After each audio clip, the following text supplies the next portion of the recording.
Hello. तो 10th class आज आपका जो लेसन है जो मैं इसमें एक्सप्लेन कर रही हूँ वो है जैव प्रक्रम। ठीक है, जैव प्रक्रम के कुछ नोट्स हैं जिनके थ्रू मैं आपको ये लेसन थोड़ा थोड़ा समझाने की ट्राई करती हूँ। ठीक है, तो सबसे पहले मैं आपको जैव प्रक्रम या लाइफ प्रोसेस का मीनिंग समझाती हूँ कि जब हमें ये लगता है ना कि हम ये सोचते हैं कि ये लाइफ कैसे चलती है, साइंस के नज़र से देखेंगे हम कि लाइफ कैसे चलती है, आप क्या खाते हैं, आपके लाइफ में क्या क्या चीज़ें ज़रूरी हैं जिनसे आपकी बॉडी धीरे धीरे डेवलप करती है। पहले एक छोटा सा बेबी होता है, वो इतना बड़ा हो जाता है, उसके हाथ पैर सिर बाल बड़े हो जाते हैं, टांगे बाजुएं ज़्यादा बड़ी बड़ी हो जाती हैं, और किस तरह से व्यक्ति डेली फूड खाता है और डेली अपने काम करता है, सांस लेता है, फूड कहाँ से आता है, ये सब लाइफ प्रोसेस है। तो वो इस लेसन में आज समझाया जाएगा, जिसमें कि सबसे पहली चीज़ जो हमें समझनी है, क्योंकि मैंने सबसे पहले खाने की बात की, ये सच्चाई है, लाइफ खाने से चलती है, खाने का उसमें बहुत बड़ा रोल है। जब खाने की बात आती है तो खाने का पचना यानी पोषण, उसकी बात से स्टार्ट करेंगे ये लेसन। आप लाइफ को चलाने के लिए भोजन को ग्रहण करते हो, फूड खाते हो, पचे हुए भोजन को से शरीर क्या लेता है, पचे हुए भोजन से शरीर अपने न्यूट्रिएंट्स लेता है, अपने पोषक तत्व लेता है, न्यूट्रिएंट्स। जैसे कि आपको कहा जाता है कि गाजर खाओ, तो गाजर से क्या होता है, उसमें विटामिन ए होता है, उससे आपकी आईसाइट इम्प्रूव होती है, उससे आपकी स्किन अच्छी होती है। ठीक है, इसी तरह से आपको बोलते हैं कि आप फ्रूट्स खाया करो, उसमें खट्टे रस वाले फ्रूट्स जैसे ग्रेप्स होते हैं, अमरूद होता है, गुआवा जिसको बोलते हैं, एप्पल होता है, तो इन सब में लेमन, इन सब में विटामिन सी होता है जो आपको सर्दी जुकाम से बचाता है। इसी तरह से कुछ फ्रूट्स, मैंने एक प्रोटीन की भी वीडियो बनाई थी, आपको होम साइंस में भी उसके बारे में चैप्टर आता है, तो आप वो पढ़ सकते हो। तो फ्रूट्स भी जब हम खाते हैं तो हमें विटामिन्स मिलते हैं। इसी तरह से सब्जियां जब हम खाते हैं तो हमें अलग अलग किस्म के विटामिन्स मिलते हैं। हर विटामिन का हमारी बॉडी में एक अलग फंक्शन होता है, ये बहुत ही बारीकी से समझने वाली बात है। और अगर हमें विटामिन ए, हमारी बॉडी को सब कुछ चाहिए, देखो ए भी चाहिए, बी भी चाहिए, बी के फिर आगे बहुत बड़ी लिस्ट है, B1 B2 B3 B4 B6 B12 ऐसे विटामिन होते हैं। फिर हमें सी चाहिए सर्दी जुकाम बुखार से बचने के लिए, फिर हमें डी चाहिए जिससे हमारी हड्डियों में दर्द ना हो, हमें हमारे बाल ना झड़ें, फिर हमें ई चाहिए जिससे हमारी स्किन ग्लो करे, फिर हमें के चाहिए जिससे कि हम छोटी सी चोट लगने से हमें ज़्यादा शरीर में से ब्लड ना बहे, फिर हमें मैग्नीशियम चाहिए, पोटेशियम चाहिए, फास्फोरस चाहिए, कैल्शियम चाहिए। तो हमें बहुत कुछ चाहिए होता है हमारी बॉडी को। एक भी पोषक तत्व की जब कमी हो जाती है तो कोई ना कोई बीमारी लग जाती है। तो लाइफ प्रोसेस पढ़ने से इसी बात का लिंक है कि ये लाइफ कैसे चलती है, पोषण कैसे होता है, हम फूड कैसे खाते हैं, फिर उस फूड में से जो हमारे न्यूट्रिएंट्स हैं जिनकी मैंने अभी बात की है, वो कैसे हमारी बॉडी को मिलते हैं। और डेली हमारी बॉडी क्लीन होती है, आप टॉयलेट जाते हो उससे भी क्लीन होती है, आप बार बार वॉशरूम करने जाते हो उससे भी हमारी बॉडी क्लीन होती है, पानी पीते हो, पानी से भी शरीर के टॉक्सिक पानी के थ्रू निकल जाते हैं। ये सब से हमें पोषण मिलता है। कोई पूछे ना पोषण या न्यूट्रिशन क्या है, तो आपने यही रिप्लाई देना है कि हम फूड खाते हैं, फूड में बहुत सारे न्यूट्रिएंट्स होते हैं, लेकिन वो घर के बने हुए नेचुरल फूड में होते हैं। जब पैकेट की बात नहीं कर रही हूँ मैं, पैकेट तो जैसे जैसे खुलता है वो वैसे वैसे सेहत ख़राब होती जाती है। तो मैं बात कर रही हूँ जो घर पे आपके मम्मी खाना बनाते हैं, या पता नहीं हमने लेडीज़ के साथ खाना बनाने को क्यों जोड़ दिया है, मैं भी आपको कह रही हूँ कि मम्मी बहन नहीं, सबको खाना बनाना चाहिए। ऐसा किसी बुक में नहीं लिखा कि खाना बनाना सिर्फ़ और सिर्फ मम्मी की ड्यूटी है, बर्तन साफ़ करना सिर्फ़ और सिर्फ मम्मी या बहन की ड्यूटी है। पापा और बेटे को भी खाना बनाना आना चाहिए, उनको भी अपना जो पेट भरने का प्रोसेस है वो पूरा करना आना चाहिए। ऐसा वर्ल्ड के हर कंट्री में होता है कि मेन भी काम करते हैं किचन में, ठीक है। तो पोषण से हम स्टार्ट करेंगे कि पोषण का मतलब होता है भोजन को खाना, फिर उसमें से न्यूट्रिएंट्स लेना जिसको अवशोषण कहते हैं, फिर न्यूट्रिएंट्स लेके बॉडी उसको यूज़ करे, ठीक है, उसको कहते हैं अनुरक्षण, उपयोग, फिर ये सब मिलके पोषण होता है। अब पोषण कितनी तरह का होता है? पोषण देखो, पोषण के आधार पर जीवों को हम 2 ग्रुप्स में बांट लेते हैं। वो पहला ग्रुप क्या है? स्वयंपोषी, ठीक है। दूसरा ग्रुप क्या है? विषमपोषी। तो स्वयंपोषी ना ऑटोमेटिकली अपना फूड खुद बनाते हैं। अब आप बोलोगे ऑटोमेटिकली, तो हमारे घर में हम जाते हैं, बैग रखते हैं, फूड की थाली हमारे आगे आ जाती है, तो हम तो स्वयंपोषी हुए। नो, आप स्वयंपोषी नहीं हो। आप स्वयंपोषी क्यों नहीं हो? क्योंकि वो फूड आपने उगाया थोड़ी, आपने बनाया थोड़ी है। जैसे आपको अगर मैं लैब दे दूं कि इसमें सारा कुछ रखा है, चलो बच्चों आज आपने क्या करना है, एक एप्पल बना देना है, जो जो एप्पल में विटामिन होते हैं सारे शीशियों में भरे हुए हैं, आप एक एप्पल बना दो। या चलो आपकी जगह मैं 10 साइंटिस्ट खड़े कर दूं, क्या वो एप्पल बना देंगे? नहीं बना सकते। एप्पल कहाँ से बनेगा? एप्पल का बीज लगाना पड़ेगा, पेड़ बनेगा। पेड़ अपने आप से एप्पल नहीं उगा सकता, उसको सनलाइट चाहिए, उसको पानी चाहिए, वो खाद चाहिए, ठीक है। तो जब उसको सनलाइट मिलेगी, पानी मिलेगा, खाद मिलेगा, तो वो एप्पल का पेड़ ग्रो करेगा। ग्रो करने के बाद उसमें पत्ते भी होंगे, फूल लगेंगे, फिर एप्पल लगेंगे, ठीक है। तो पेड़ पौधे स्वयंपोषी होते हैं, वो अपना फूड खुद बनाते हैं, ठीक है। सनलाइट से, पानी से, उनका जो फूड है ना वो मिट्टी है, मिट्टी से वो अपना फूड लेते हैं, ठीक है। सेकंड टाइप ऑफ जो हमारे पोषण होते हैं वो विषमपोषी होते हैं। विषमपोषी भी कई तरह के होते हैं। एक होते हैं मृत जीवी, ये मरे हुए डेड बॉडीज़ के ऊपर रहते हैं। डेड बॉडीज़ के ऊपर रह के इनको वहीं उसी को खाते रहते हैं और उससे इनको पोषण मिलता है, ठीक है।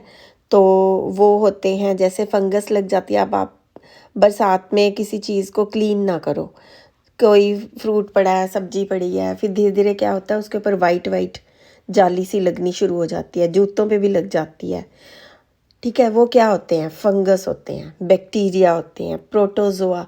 प्रोटोजोआ ये जो मृत जीवी होते हैं ना, ये डेड बॉडीज़ को खा के अपना पोषण करते हैं। इनमें मैंने 3 नाम बताए आपको, कवक, बैक्टीरिया, प्रोटोजोआ, ठीक है। एक होते हैं परजीवी। परजीवी का मतलब है जो दूसरी डेड बॉडी के ऊपर नहीं रहते, दूसरे में भी लाइफ होनी चाहिए, उसके ऊपर रहेंगे। जैसे आप एक लाइफ हो, एक इंसान हो, आपके ऊपर कोई परजीवी रह सकता है, ठीक है। जैसे सिर में बाल में जूं पड़ गई, तो वो आपके हेड से खून चूस चूस के अपना गुजारा करती है, तो अब वो परजीवी है, ठीक है। लेकिन मैं यहाँ पर एग्जाम्पल में जूं का एग्जाम्पल नहीं दूंगी। परजीवी का मतलब जो दूसरी लाइफ जिसके अंदर हो उसके ऊपर रह के अपना पोषण करते हैं। ये गोल कृमि, ये पेट में होते हैं। मलेरिया परजीवी, ठीक है। मलेरिया किससे होता है? मच्छर से। मच्छर कौन सा होता है? मादा, लड़की मच्छर, ठीक है। वो जब काटता है किसी को तो वो मलेरिया के वो छोड़ देता है, उसके अंदर बीमारी के कण छोड़ देता है बॉडी में। तो मलेरिया जो है वो मतलब जिस मच्छर में भी लाइफ है, आप में भी लाइफ है, और उसने मलेरिया के कीटाणु छोड़ दिया आपकी बॉडी में। वो पहले छोटा सा छोड़ता है कीटाणु, 1 या 2, लेकिन थोड़ी देर में वो लाखों बन जाते हैं, क्योंकि वो आपकी बॉडी से अब पोषण ले रहे हैं, तो वो 1 से ज़्यादा हो जाते हैं, ठीक है। तो परजीवी वो होते हैं। प्राणी संपोषण वो होते हैं जो जैसे अमीबा होता है, मेंढक होता है, मनुष्य होता है। हाँ, आप इस कैटेगरी में आते हो, क्योंकि आप क्या करते हो, आप ऑलरेडी बना हुआ फूड उसका सिर्फ रूप बदल के खा लेते हो। जैसे अब जब आप सलाद खाते हो तो आप उसको सिंपल पौधे से कुछ चीज़ें तोड़ी, प्याज, खीरा तोड़ा, टमाटर तोड़ा, उसको काट दिया, उस पर नमक लगाया और खा लिया, है ना। अगर आपने सब्जियां लेनी है वो भी आपको पौधों से लेनी पड़ेंगी, प्लस उसको आपको आग के ऊपर कुक भी करना पड़ेगा।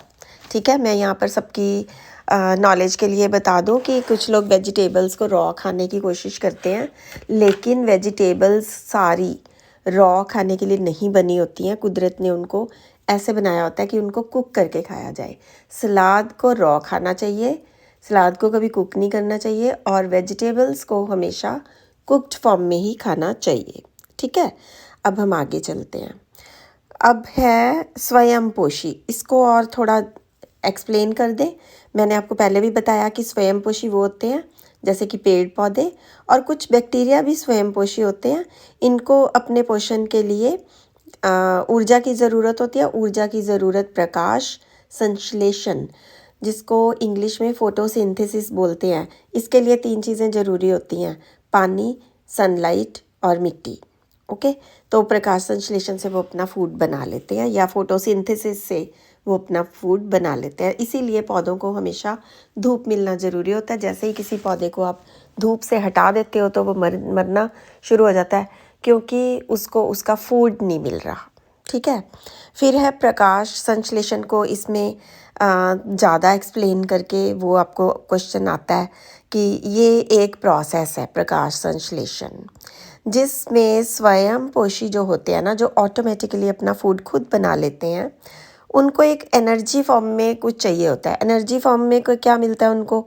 एनर्जी फॉर्म में सनलाइट, सनलाइट से सबको एनर्जी मिलती है, तो पौधों को भी एनर्जी, प्लांट्स को भी मिलती है।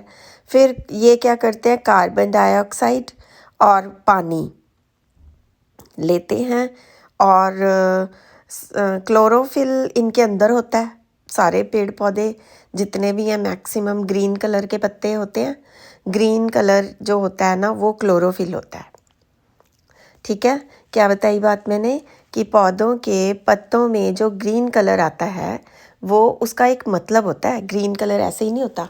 ग्रीन कलर के क्लोरोफिल, सनलाइट और वातावरण की कार्बन डाइऑक्साइड, पानी, इन सब को लेके जो खाना बनाते हैं पौधे, अपना फूड बनाते हैं, उसी से वो बड़े होते हैं। उसको बोलते हैं प्रकाश संश्लेषण हिंदी में, फोटोसिंथेसिस इंग्लिश में। अब यही चीज़ अगर हम एक इक्वेशन में रखें तो कैसे उसको एक्सप्लेन करेंगे? 6 CO2 यानी कार्बन डाइऑक्साइड प्लस 12 H2O यानी वाटर, कार्बन डाइऑक्साइड और वाटर मिल गए, क्लोरोफिल चाहिए, सनलाइट चाहिए, तो क्या बनता है? ग्लूकोज बनता है। ग्लूकोज से हमें क्या मिलता है? एनर्जी मिलती है। C6H12O6 क्या होता है? C6H12O6 ग्लूकोज होता है। ग्लूकोज का हमारी लाइफ में बहुत इम्पोर्टेंस है।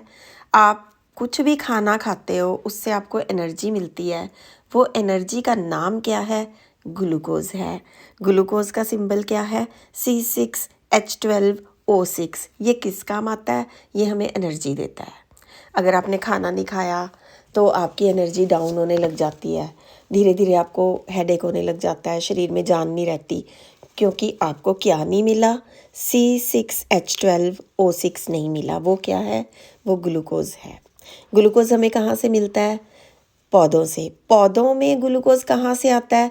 सनलाइट की हेल्प से, क्लोरोफिल की हेल्प से, कार्बन डाइऑक्साइड और पानी की हेल्प से, क्योंकि उन्होंने इसका ये 4 चीज़ें लेके इसका निर्माण किया होता है।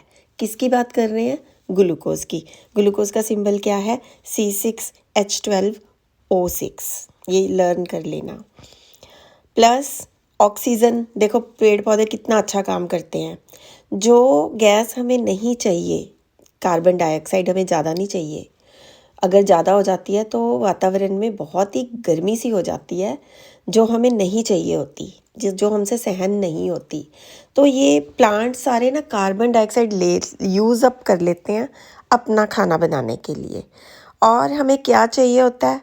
O2 चाहिए होता है सांस लेने के लिए, ऑक्सीजन चाहिए होती है, और ये हमें उसके बदले में O2 दे देते हैं।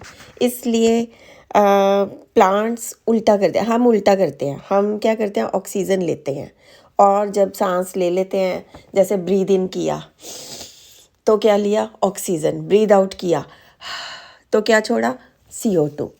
तो इट मीन्स हम प्लांट्स के द्वारा दी गई ऑक्सीजन पे जिंदा रहते हैं, प्लस प्लांट्स के द्वारा दी गई ऊर्जा C6H12O6 ग्लूकोज के ऊपर को खा के ज़िंदा रहते हैं। ठीक है, इसलिए प्लांट्स लगाना बहुत ज़रूरी है। आज का लेसन पढ़ने के बाद हर बच्चा अपने घर में आज के लेसन के नाम का एक पौधा लगाएगा गमले में, और उसकी रोज़ देखभाल भी करेगा और उसको ग्रो भी करेगा।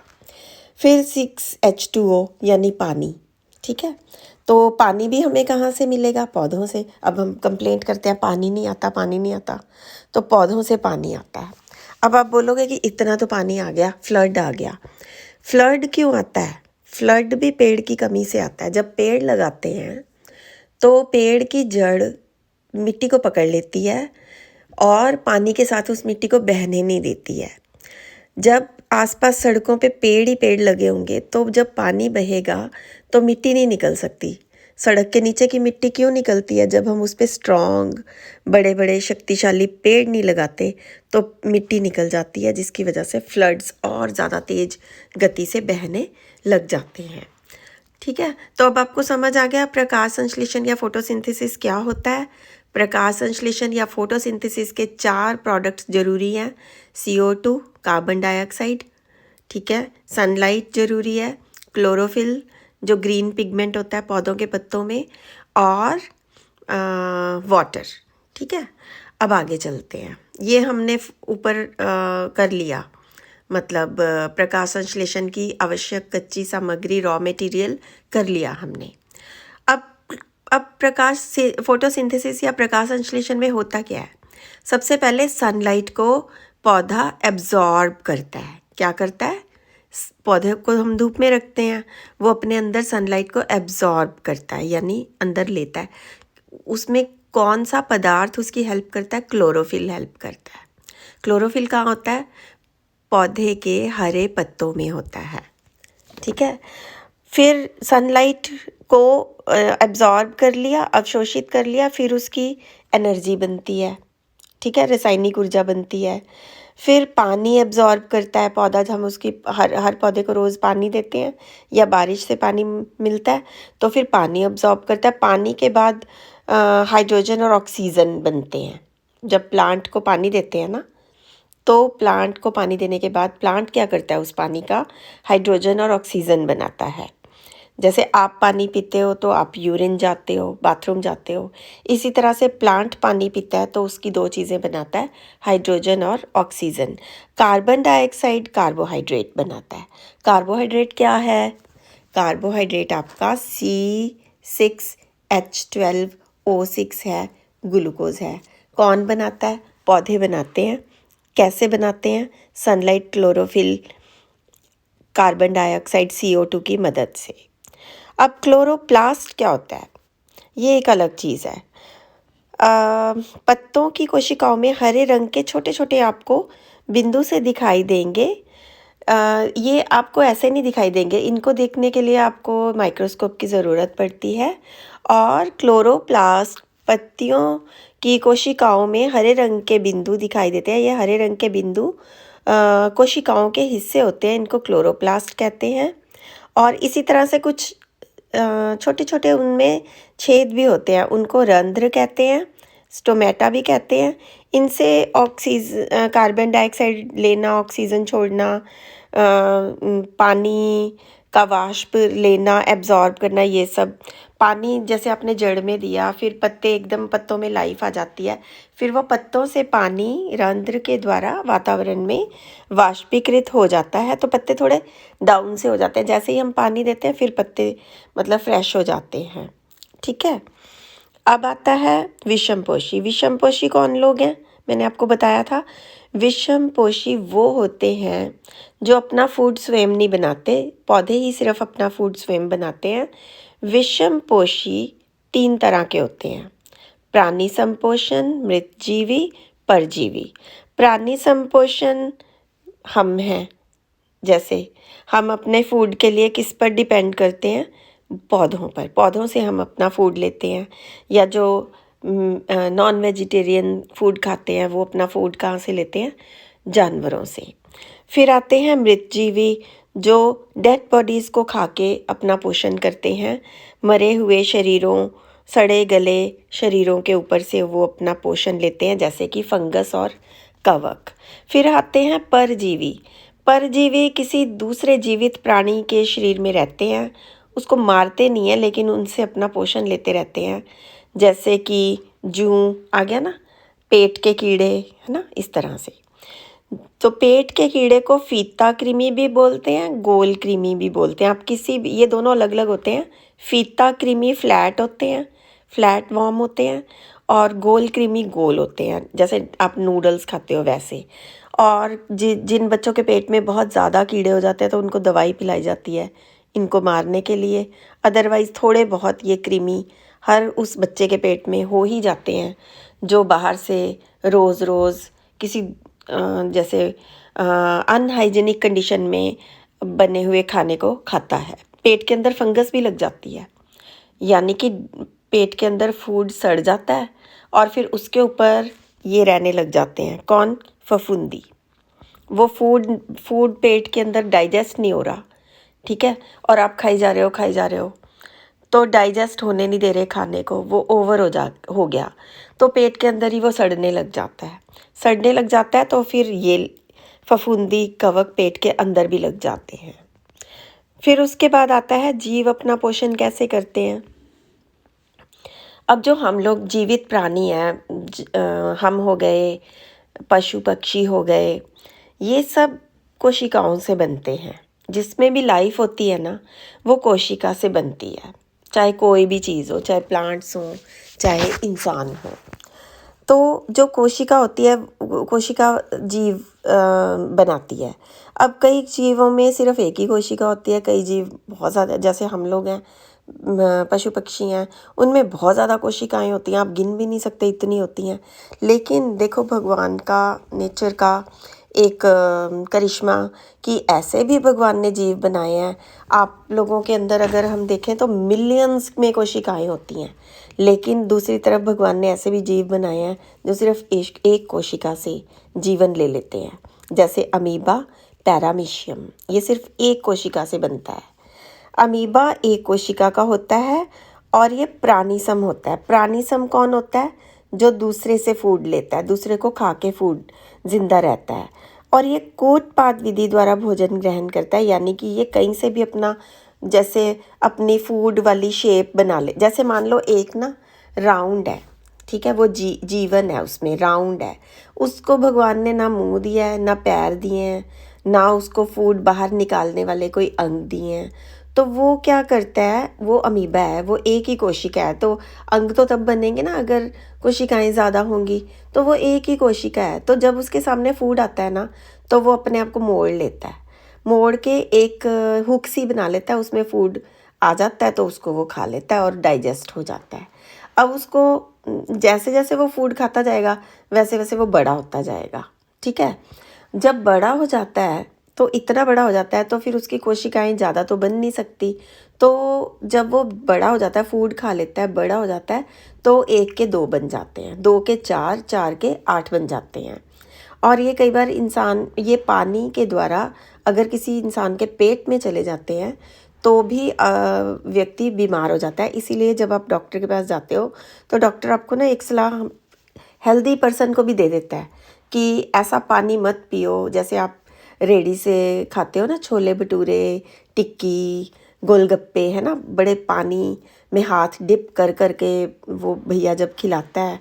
मुझे भी कनाडा में उन गोलगप्पों की सबसे ज़्यादा याद आती है जो रेडियो पे मिलते हैं, लेकिन उनमें अमीबा हो सकता है, इस बात का खतरा होता है। और अगर वो अमीबा, क्योंकि वो पानी उबला नहीं होता ना, अगर उबाल लेंगे तो टेस्ट नहीं आएगा।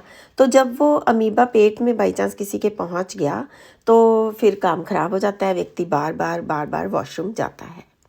अब अमीबा से का फूड कौन होता है? अमीबा का फूड होता है शैवाल। शैवाल ना पानी में ही पाए जाते हैं। बैक्टीरिया, ये भी पानी के।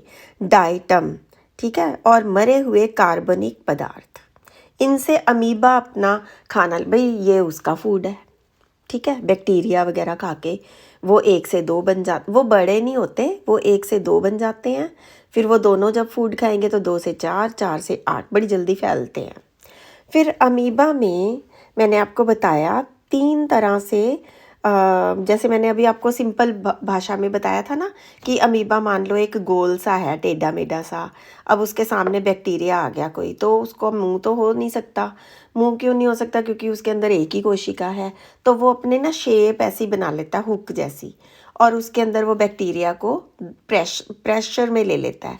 प्रेशर में लेने से फिर वो उसको, उसके बॉडी के अंदर बैक्टीरिया पहुंच जाता है और उसका पाचन हो जाता है। बचे हुए पदार्थ को फिर वो शरीर से ऐसे ही शरीर को शेप करके बाहर भी निकाल देता है। एक है पैरामीशियम। पैरामीशियम भी एक कोशिका जीव होता है, सिंगल सेल प्राणी होता है। सिंगल सेल यानी एक कोशिका होती है। इसका एक निश्चित आकार होता है। अमीबा का जैसे आकार नहीं होता ना, इसी तरह इस पैरामीशियम का एक आकार होता है और एक ही जगह से फूड अंदर जा सकता है इसके, और फिर एक ही जगह से ये फूड को डाइजेस्ट कर सकता है और इसकी कोशिका कंप्लीटली कवर्ड होती है। कुछ, लेकिन बाकी के सारे जितने भी जीवित प्राणी हैं दुनिया में, वो सारे बहुकोशिकीय जीव हैं, जैसे कि मनुष्य, पशु पक्षी, है ना। मनुष्यों में पोषण कैसे होता है? आपका पोषण कैसे होता है? आप फूड को कहाँ सबसे पहले, नाक में या कान में तो नहीं डालते ना, मुंह में डालते हैं फूड को सबसे पहले, ठीक है। मुंह में डालने के बाद फिर फूड कहाँ जाता है? पेट में। पेट में जाने के बाद 2 तरह की आंतें होती हैं हमारे पेट में, छोटी आंत और बड़ी आंत। एक्चुअल में छोटी आंत ज़्यादा लंबी होती है और बड़ी आंत छोटी होती है, ठीक है। फिर उसके बाद फूड जो है वो बॉडी से बाहर, डाइजेशन के बाद जो अच्छे पदार्थ हैं फूड के वो मिल जाते हैं ब्लड में ऑक्सीजन के साथ। सांस भी लेते हो ना आप, अगर मान लो आप सांस लेते हो और खाना खाते हो तभी डाइजेस्ट होता है। अगर आप किसी ऐसी स्थान पर जाते हो ना जहाँ ऑक्सीजन की कमी होती है, तो आप जब खाना खाओगे ना तो वो आपको डाइजेस्ट नहीं होगा और वॉमिट हो जाएगा। उसका रीज़न क्या है? क्योंकि आपको ऑक्सीजन नहीं मिल रही। ऐसा आम लोगों के साथ होता है। जैसे पहाड़ों में चले जाओ आप, केदारनाथ, बद्रीनाथ चले जाओ, वहाँ प्लांट्स कम है, इतने ऊंचे पहाड़ हैं कि प्लांट्स ही नहीं है, पत्थरों के पहाड़ हैं, क्योंकि ऊंचाई बहुत ज़्यादा हो गई, ठंड बहुत ज़्यादा है, प्लांट्स मर जाते हैं। तो जब हमें प्लांट्स नहीं है तो हमारे पास ऑक्सीजन नहीं है। आप सांस तो ले रहे हो लेकिन दूसरी हवा जा रही है अंदर, ऑक्सीजन तो जा नहीं रही। आप खा लो खाना, लोगों को वहाँ पे हेडेक्स हो जाती हैं, वॉमिटिंग हो जाती हैं, लोग बीमार हो जाते हैं, बेहोश हो जाते हैं। मैंने बहुत लोगों को ऐसे वहाँ पे बीमार होते हुए, बेहोश होते हुए देखा है। लेकिन उसका साइंटिफिक रीज़न क्या है? कि वहाँ ऑक्सीजन की कमी है। आपके पास ऑक्सीजन सिलेंडर छोटा सा होना चाहिए ऐसी जगहों पे, क्योंकि आप जो भी फूड खा रहे हो उसको ऑक्सीजन भी चाहिए पचाने के लिए, तभी पोषण पूरा होता है, ठीक है। और मुंह का क्या फ़ायदा होता है? आप भोजन को सबसे पहले खाते हो ना, तो उसको थोड़ा थोड़ा स्लो खाना चाहिए और उसको पचाना चाहिए। अगर आप फूड को तेज़ खाते हो तो भी आपको पोषण पूरा नहीं मिलेगा। आपका पेट तो भर जाएगा, बड़ा मज़ा आएगा, फटाफट भूख लगी, फटाफट रोटियां खा ली, गोलगप्पे खा लिए, चाट खा ली, फ्रूट खा लिया, फटाफट ज़्यादा ज़्यादा खा लिया। लेकिन उससे क्या होगा? आपको न्यूट्रिशन नहीं मिल पाएगा। न्यूट्रिशन किसको मिलेगा? जिसने कम खाया, स्लो खाया, सांस ले लेके खाया, ठीक है, उसके आधे घंटे बाद थोड़ा पानी पिया, तब कहीं जाके फूड डाइजेस्ट होता है। प्लस सिर्फ फूड ही इनफ नहीं होता, आपके मुंह में एक लार ग्रंथि होती है। आपके मुंह के अंदर एक ग्रंथि, देखो यहाँ से ना ग्रंथि या इस तरह की चीज़ें, एंजाइम्स, इसकी स्टडी स्टार्ट होती है इस चैप्टर में, ठीक है। सबसे पहले मुंह से स्टार्ट होता है। आप ये नोटिस करोगे, अभी आपको ब्रेकफास्ट किए काफ़ी टाइम हो गया, क्लास में आप बैठे हो, पढ़ रहे हो, और कई बच्चों का मुंह सूखता है, प्यास लगती है। कई बच्चों का मुंह बिल्कुल फ्रेश रहता है, गीला सा रहता है। तो गीला सा रहना इज़ हेल्दी। अगर आपका मुंह सूख रहा है, प्यास लग रही है और आप पानी पीने नहीं उठ के जा पा रहे हो, दैट इज़ अनहेल्दी। आपको कभी वेट नहीं करना चाहिए, आपको फ्रेश ज़्यादा मात्रा में थोड़ा थोड़ा पानी पीते रहना चाहिए। इससे क्या होता है, हमारी जो लार ग्रंथियां हैं वो मुंह को के अंदर से एक रस निकालती हैं नेचुरल, मुंह के अंदर मुंह को गीला रखने के लिए। वो ऐसे ही नहीं होता, वो खाने के साथ मिक्स होता है। जब वो खाने के साथ मिक्स होता है तो भोजन आराम से आहार नली से नीचे स्लाइड करते करते आपके पेट में आराम से जाता है। ठीक है, इस बात की इम्पॉर्टेंस है जो मैं आपको कह रही हूँ ना, कि आराम से खाना खाना चाहिए। सॉफ्ट सॉफ्ट उसको च्यू करो, फिर उसको आप आहार नली से स्लाइड करते हुए पेट में पहुँचाओ। इससे क्या होता है, इससे लार के अंदर एक एंजाइम होता है, उस एंजाइम का नाम है एमिलाइज या टाइलिन। ये भोजन के अंदर जो आपने क्या खाया था, C6H12O6, ग्लूकोज चाहिए ना आपको, खाना खाने के बाद आपको ग्लूकोज चाहिए जिससे कि आपके शरीर में ताकत आए, एनर्जी आए। तो ये एनर्जी को पैदा करता है, फूड से वो ग्लूकोज खींच के बाहर निकालता है। कौन? एमिलेज या टाइलिन नाम का एंजाइम। कहाँ से मिलता है? लार से। लार कहाँ होती है? मुंह में। कौन बनाता है लार? ग्रंथि बनाती है। आपकी लार, आपका एमिलेज या टाइलिन रेगुलर बनता रहे और आपको फूड डाइजेस्ट होता रहे, इसके पीछे बहुत बड़ा हाथ पानी पीते रहने का भी होता है। अब कौन कौन सी यहाँ पर ग्रंथियाँ होती हैं या एंजाइम्स बनाने वाले पार्ट्स होते हैं मुंह के? पैरोटाइड ग्रंथि, सब मैंडिबुलर ग्रंथि और सब लिंगुअल। तो ये अगर आपको नाम ना भी याद हो तो ये एमिलेज और टाइलिन बहुत इंपॉर्टेंट है। ये पेपर में आता है कि कौन सा ऐसा एंजाइम है जो मुंह में पाया जाता है और भोजन जिसके अंदर मिक्स होता है, जब आप चबाते हो तो उसके अंदर गीलेपन से मिक्स होता है। और वो क्या काम करता है एमिलेज? फूड के अंदर की एक तो फूड को बारीक दांतों ने किया, एमिलेज ने उसको गीला किया और आहार नली से नीचे पेट तक पहुंचने में आराम से वो स्लाइड हो गया। और दूसरा काम इसका ये है कि फूड की शर्करा को, फूड के शुगर्स को आपके ब्लड में मिक्स कर देता है, जिसकी वजह से आप बड़ी आसानी से एनर्जी ले सकते हो फूड से। अब फूड कहाँ चला गया? आमाशय में, पेट में। यहाँ पर फिर एक मेथड होता है जिसको बोलते हैं, हाँ, आमाशय के अंदर ना एक दीवार होती है, पेट के अंदर एक दीवार होती है, भित्ति, पेशीय भित्ति। ये इंटेस्टाइनल वॉल होती है। खाना इंटेस्टाइन में चला गया, इंटेस्टाइन के अंदर की जो दीवार है उसके अंदर कुछ जूसेस होना बहुत ज़रूरी है। क्या होना ज़रूरी है? जूसेस होना बहुत ज़रूरी है। किसके अंदर? इंटेस्टाइन। इंटेस्टाइन क्या चीज़ है? जब आपने खाना मुंह में डाला, दांतों ने चबाया, ठीक है, और एमिलेज या टाइलिन ने उसको गीला किया, आपने आहार नली से उसको पहुंचाया इंटेस्टाइन में, आमाशय में। इंटेस्टाइन या आमाशय की दीवार सूखी नहीं होनी चाहिए, उसके अंदर एक गीलापन होना चाहिए। अगेन मैंने कहा था ना कि वो एंजाइम्स का अब शुरू हो रहा है। पहला एंजाइम जो आपने पढ़ा है वो एमिलेज है। दूसरा एंजाइम है डाइजेस्टिव जूसेस, जो इंटेस्टाइन की वॉल के अंदर होते हैं। वो बनते हैं कार्बोहाइड्रेट्स खाने से, एनर्जी वाला फूड खाने से। और जो लड़के आजकल जिम जाते हैं और खाली प्रोटीन खाते हैं, कहते हैं कि हम कार्ब्स छोड़ देंगे, बस जिम वाले भैया ने जो प्रोटीन का डब्बा दिया है वो खाएंगे, स्मूदी के अंदर बनवा के, जूस के अंदर मिक्स करके वो खाएंगे, राइस छोड़ देंगे, फुल्का छोड़ देंगे। उनकी जो आमाशय की या इंटेस्टाइन की दीवार होती है वो सूख जाती है, क्योंकि उन्होंने कार्ब्स छोड़ दिए खाने। कार्ब्स इस वॉल को गीला रखती है। वॉल को गीला रखना क्यों ज़रूरी है? उसके अंदर एंजाइम्स होते हैं जो फूड को डाइजेस्ट करते हैं।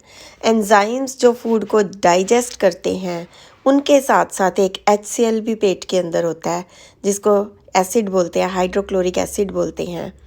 और ये एक पेप्सिन नाम का एंजाइम होता है, उसी से पेप्सी बना है, पेप्सी कोला। पेप्सिन नाम का एंजाइम भी वहाँ पर मिलता है फूड को, और वो जो पेप्सिन है वो फूड के अंदर मिक्स हो जाता है। जठर क्या होता है? जठर आपका पेट, स्टमक, इंटेस्टाइन, ठीक है। रस क्या है? एंजाइम्स हैं। कुछ चीज़ें जो आपके फूड के अंदर पेट में जाके मिक्स होती हैं, पहला है HCl। HCl एक एसिड है, ठीक है। ये एक फूड के अंदर पेप्सिनोजेन को पेप्सिन में बदलने का काम करता है, और ये जीवाणुनाशक होता है। फूड के अंदर कुछ कीटाणु भी हो सकते हैं, उनको मार के HCl फूड को फ्रेश रखता है, ठीक है। पेट में भी फूड फ्रेश रहना चाहिए ना। अगर पेट में फूड फ्रेश नहीं रहा तो उसमें बैक्टीरिया बन जाएंगे और आपका पेट खराब कर देंगे। दूसरा एंजाइम पेप्सिन होता है। तीसरा एंजाइम श्लेष्मा या म्यूकस होता है, जो दीवार के अंदर होता है, गीलापन। किसकी दीवार के अंदर? इंटेस्टाइन की दीवार, पेट की दीवार, जठर की दीवार, आमाशय की दीवार, एक ही बात है। म्यूकस जो है वो फूड को सेफ रखता है, पेप्सिन वगैरह को एक्टिव रखता है, और एक आदमी के पेट में 3 लीटर एंजाइम्स बनते हैं, तब कहीं जाके उसका ब्रेकफास्ट, लंच, डिनर, बीच के स्नैक्स हजम होते हैं। और प्रोटीन थोड़ी खानी चाहिए हमें, वो भी साथ में। ये देखो, ये मैं जो बात कह रही थी ना वो इसमें लिखी हुई है कि आप जिम जाते हो, जिम वाले कहते हैं जी रोटी खाना छोड़ दो, राइस खाना छोड़ दो, और खाली आप प्रोटीन खाओ, और जो मैं प्रोटीन का डिब्बा दे रहा हूँ वो भी खाओ, लेकिन बाकी चीज़ें खाना छोड़ दो। लेकिन देखो क्या लिखा है इसमें नोट में, मनुष्य के आमाशय में 3 लीटर रस बनता है, यानी एंजाइम बनते हैं। प्रोटीन को भी वही डाइजेस्ट करेगा। अगर आप खाली प्रोटीन खा रहे हो, एंजाइम्स नहीं बन रहे, तो वो प्रोटीन आपकी किडनी को धीरे धीरे जाके ख़राब कर देगा। हाँ, उसका रिज़ल्ट कुछ सालों बाद आता है, एकदम नहीं आता। फिर गैस्ट्रिक लाइपेज होता है एक पेट के अंदर, वो भी, यानी कि इतने जूसीज होते हैं हमारे अंदर। मुंह से शुरू हुआ, देखो एक बार फिर से, मुंह से शुरू हुआ, लार ग्रंथि से एमिलेज, आगे गए HCl, आगे गए पेट में पेप्सिन, म्यूकस वो गीलापन जो पेट की दीवार का, ठीक है। और इसके अलावा गैस्ट्रिक लाइपेज भी होता है। फिर फूड कहाँ जाता है? छोटी आंत में जाता है। छोटी पेट से जाएगा छोटी आंत में। यहाँ पर जो आपने फूड में कार्ब्स खाए, कार्बोहाइड्रेट्स खाए, प्रोटीन खाई, फैट खाया, उसको डाइजेस्ट करता है, छोटी आंत में डाइजेशन होती है। फिर अगर आप एसिड वाला भोजन खाते हो, यानी चाय पीते हो या कोई खट्टे पदार्थ खाते हो या फ्राइड खाना खाते हो जिसमें बहुत चटनियाँ और ये एसिड और क्या होता है सिरका, जैसे चाइनीज़ फूड वाला खाना खाते हो, उतना ही आपका जो ये जो एंजाइम है ज़्यादा यूज़ होगा और जल्दी ख़त्म हो जाएगा, ठीक है। और फिर ये खाना कहाँ जाता है? फिर ये जाता है बड़ी इंटेस्टाइन में, बड़ी आंत में। यहाँ पर एंजाइम का काम मुश्किल हो जाता है, और एंजाइम खाने को और छोटे छोटे तत्वों में खंडित करता है, यानी कि केमिकल चेंजेस करता है। और ये केमिकल चेंजेस का नाम होता है इमल्सिफिकेशन, इमल्सीकरण, ठीक है। जो बिग इंटेस्टाइन में फूड जाता है उसके काम क्या हैं?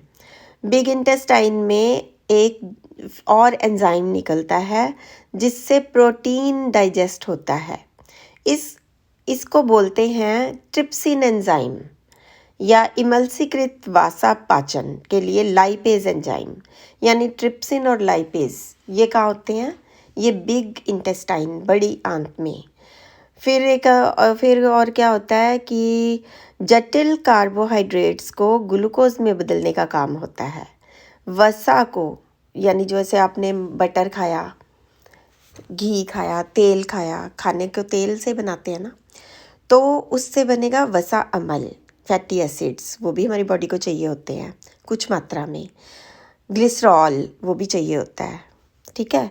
पाचित भोजन को आंत की भित्ति अवशोषित कर लेती है, यानी जो मैंने बताया ना कि फूड जाता है मुंह से इंटेस्टाइन के अंदर, और वहाँ से जो अंदर की दीवार होती है ना, जो खाना डाइजेस्ट होना है, जैसे कार्ब्स आपको चाहिए एनर्जी के लिए, प्रोटीन चाहिए शरीर बनने के लिए आपको, और विटामिन्स चाहिए, वो सब वॉल, जो इंटेस्टाइन की वॉल होती है ना, दीवार होती है, उसके अंदर एंजाइम्स होते हैं, वो अपने में एब्जॉर्ब कर लेते हैं, ठीक है। और ये क्या करते हैं फिर, जो पचा हुआ भोजन है उसको वो शरीर अपने पास रख लेता है अवशोषित करके, और फिर उसके बाद जो बिना पचा हुआ भोजन है वो बड़ी आंत के द्वारा बृहदांत्रा में भेज दिया जाता है, जहाँ से वो शरीर से बाहर निकल जाता है, ठीक है। तो इतना मैंने आज आप